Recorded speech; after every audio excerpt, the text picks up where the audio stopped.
Jacob had just moved into his new home, filled with hope and excitement.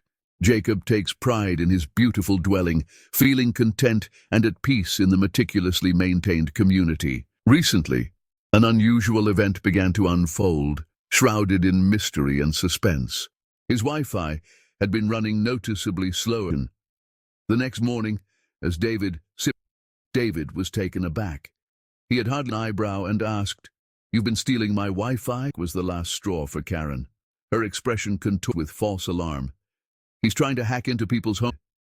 He was curious about just delved, the more disturbing it became.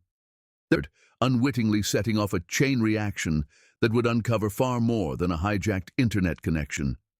The next morning, as David sipped his coffee on the porch, his neighbor, Karen Whitmore, burst onto his property without so much as a knock.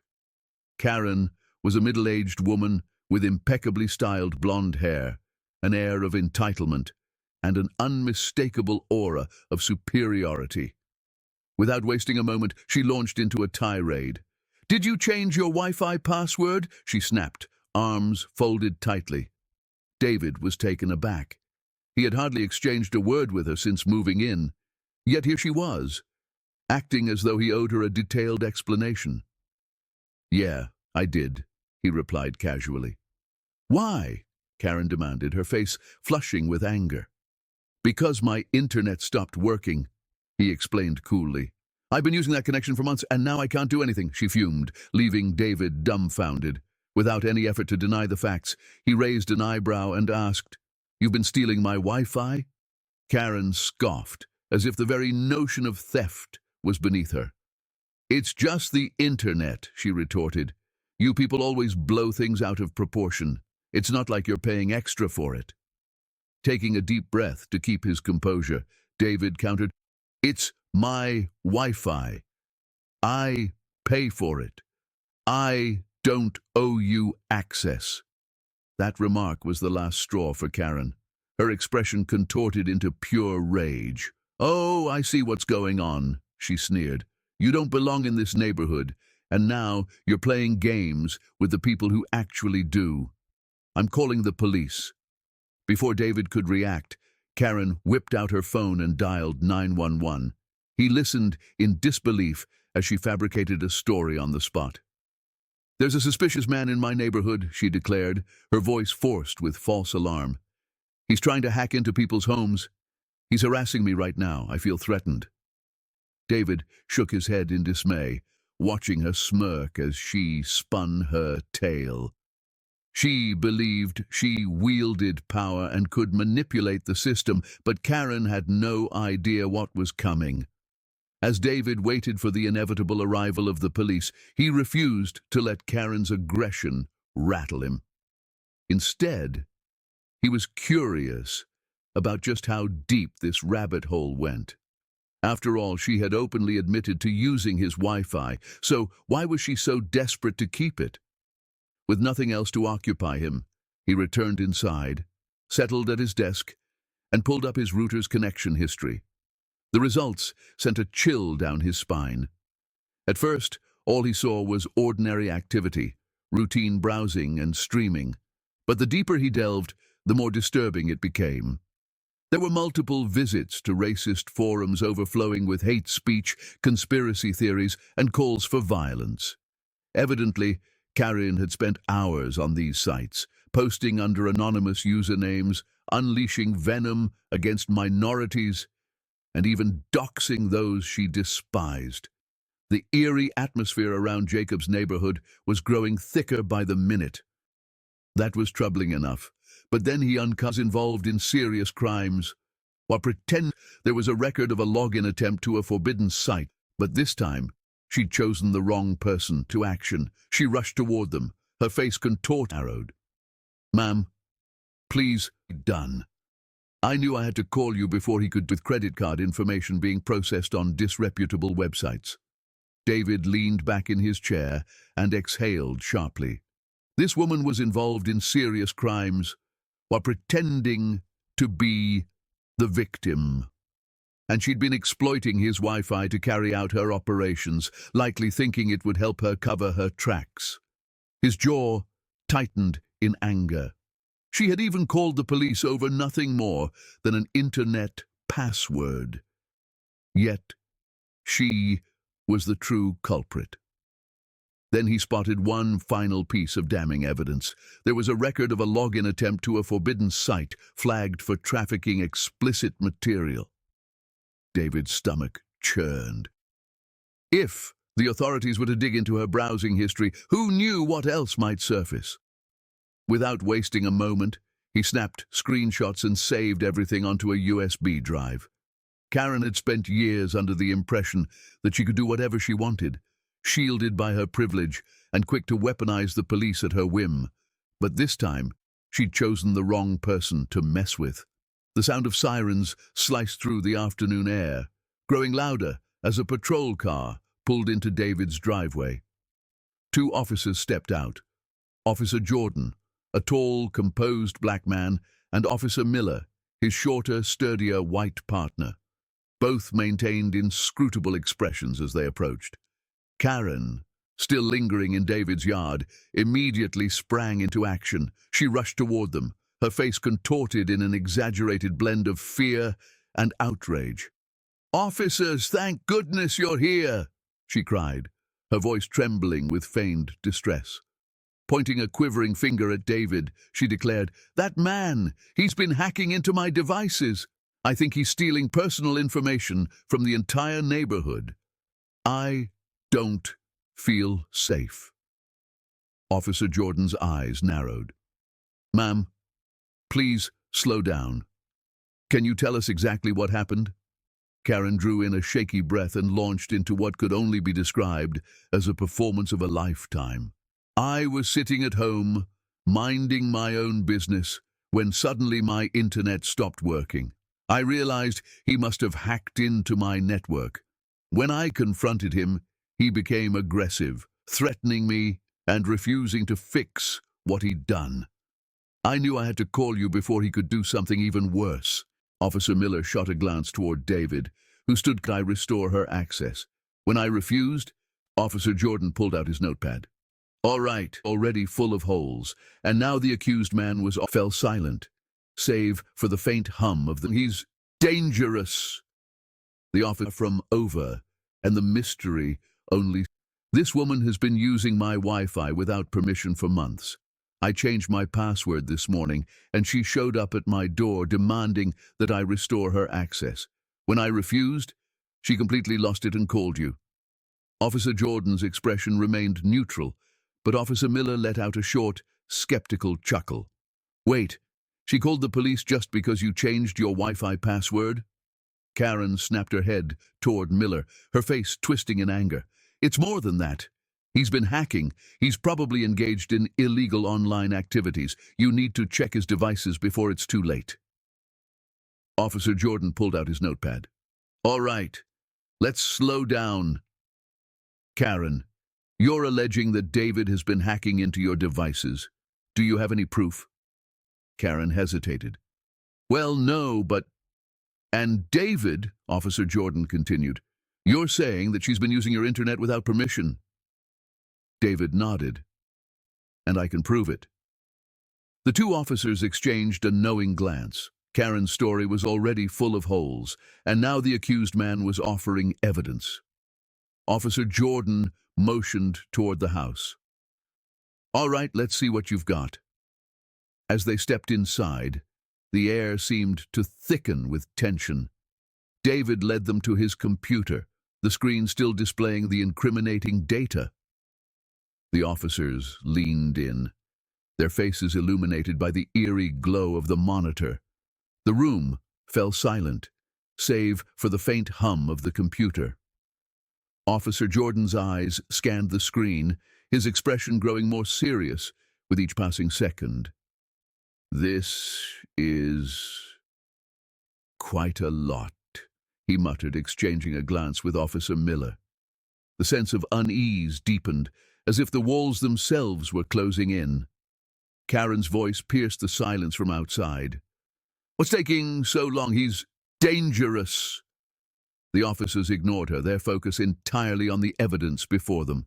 David's heart pounded in his chest, the weight of the moment pressing down on him. Finally, Officer Jordan straightened up, his face a mask of determination. "We'll need to take this in for further investigation," he said, his tone leaving no room for argument. David nodded, relief and anxiety swirling within him. The strange events were far from over, and the mystery only seemed to deepen. Karen's confident smirk faltered. For the first, David slid his USB drive into the messages from extremist forums dripping with racist. "My network," Officer Jordan said, folding his arms. "You called the cops on me, thinking I'd get in trouble." Karen's panic exploded into raw desperation. Officer Jordan pulled out his radio, down on her. Her swagger had faded, yet she still clung to the hope that things might turn in her favor. David slid his USB drive into the port and brought up the files he'd stored. "I checked my router's history," he explained, clicking through the logs. "Karen's been riding my Wi-Fi for a while now, and the sites she's been hitting, let's just say they're far from legal."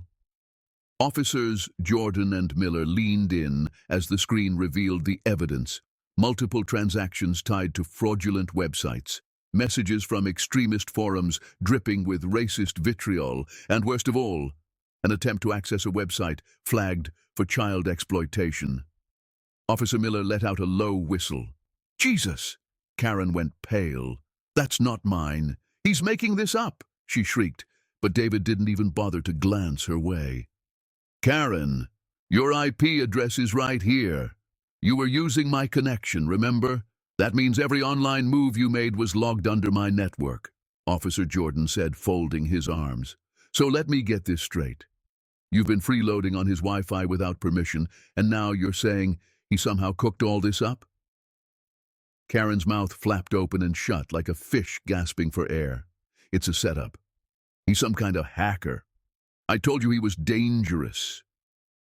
At last, David turned to face her, a slow, smug smile spreading across his face.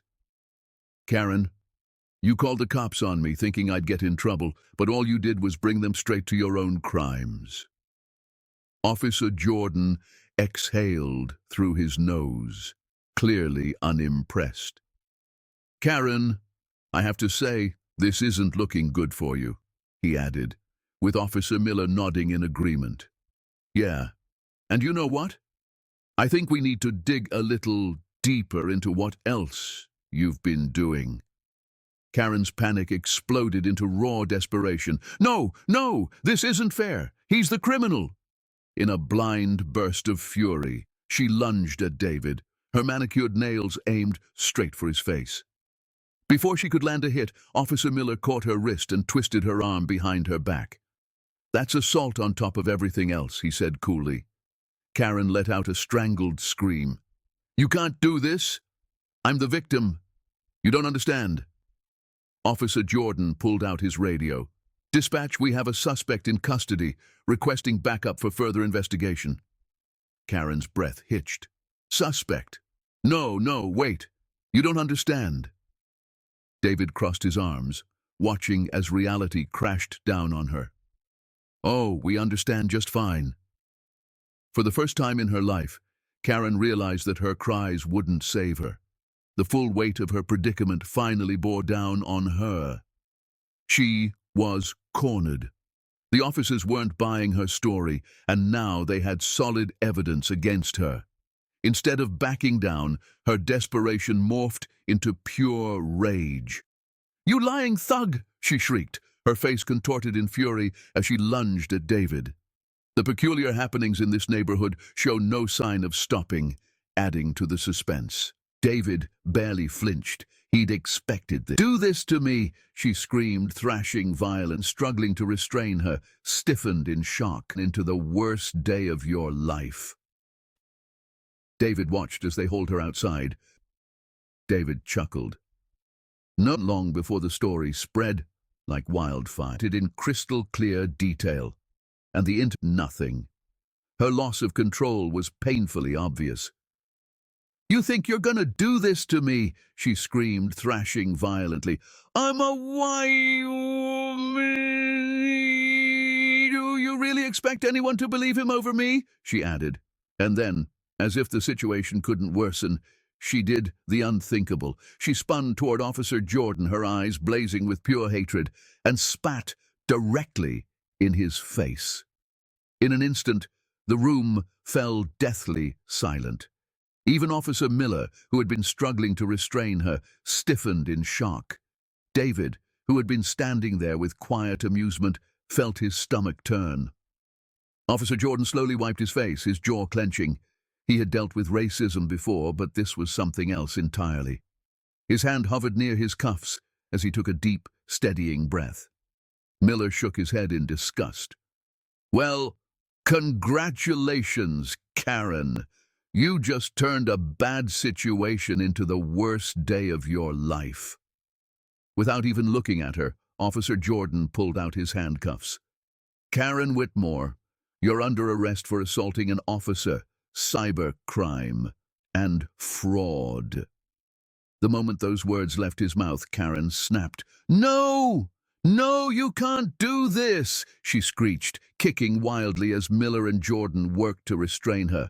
I'm the victim! You can't do this to me! David watched as they hauled her outside, her shrieks piercing the cold air. Neighbors began to gather, their eyes wide in disbelief, some filming the unfolding drama, others whispering among themselves. Get your hands off me! Karen wailed, twisting in their grip. He's the real criminal! I was just... Her protest was cut off as Officer Jordan slammed the patrol car door shut, while Miller shook his head. She never knew when to quit, huh? David chuckled. Nope. Looks like she finally ran out of luck. Jordan let out a deep sigh, glancing at David. You handled that better than most would have, he remarked. David simply shrugged. Honestly, I was just waiting for karma to do its thing, David admitted. Jordan smirked. Well, looks like karma had some backup today. It wasn't long before the story spread like wildfire. By the next morning, Karen Whitmore's name was splashed all over the news. Headlines blared. Brutal, racist woman arrested after attacking black neighbor over WIFI. Shocking cybercrime evidence emerged, and footage captured by nosy neighbors went viral. Every moment, from her blood-curdling scream to the instant she spat at Officer Jordan, was documented in crystal-clear detail, and the internet devoured it. Karen was no longer seen merely as a neighborhood menace. She had become a national disgrace, and the humiliation didn't stop there. Within days, the HOA convened an emergency meeting. The decision was unanimous. Karen Whitmore was officially banned from the neighborhood, but the eerie events in Jacob's exclusive neighborhood were far from over. Her house, once her pride and joy, had more harassment, no more Karen intruding on his property. Stood up, peering into the darkness, heart-pulling, and not a soul in the community to back her up. Foreclosure was a foregone conclusion. Meanwhile, David finally got what he'd been after. Peace. One evening, he sat on his porch, coffee in hand, enjoying Wi-Fi that was stronger than ever. No more freeloading. No more harassment, no more Karen intruding on his property as if it were hers. His phone buzzed with a message from a friend. Bro, you're a legend. She really thought she could get away with that, ass? David laughed, shaking his head. She always believed she was untouchable, he muttered to himself. But just as he was about to relax, a strange noise echoed from the woods behind his house. He stood up, peering into the darkness, heart pounding. Something was out there watching. The air grew thick with tension. As the sun sank below the horizon, he took a deep breath and savored the quiet. Justice had been served, but the night was far from over. The strange occurrences had reached a climax, leaving everyone in suspense.